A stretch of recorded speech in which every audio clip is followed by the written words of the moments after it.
I am Carla Gay. I'm from Fayetteville, and this is my quilt called Atomic Bloom.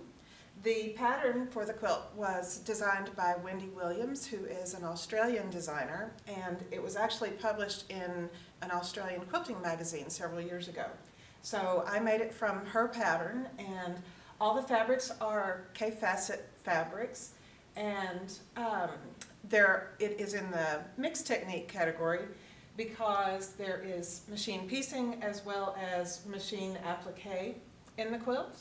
The quilting is what really made this quilt special. I finished the top, and it took me a long time to decide who to send it to for machine quilting, and I decided to send it to a quilter named Natalia Bonner in Utah.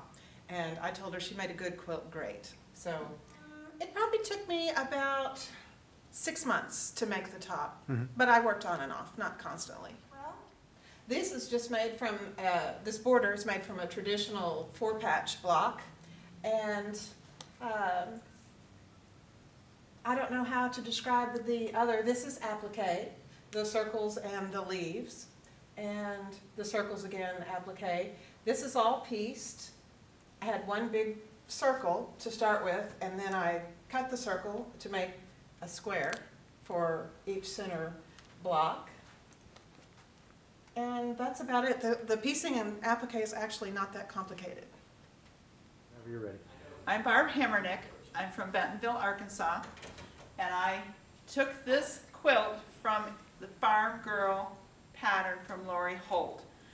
Her quilt book has many patterns in it, and they're all 6 or 12 inches. I changed the size and set the quilt myself. So there are 6-inch, 9-inch, 12-inch, and 18-inch blocks in the quilt. It's all done in red and white. I decided to go with that palette. There's over 100 red and white fabrics in this. Darlene Szabo, who was from So Graceful here locally in Rogers, quilted it for me, and she did marvelous things. She did a door in the door. She did curtains and flower boxes in the window. She put a barn door on. She did beautiful feathers. She did circles in the cherries and leaves on the leaves. To make the top, because I was so into it, it only took me about 3 weeks.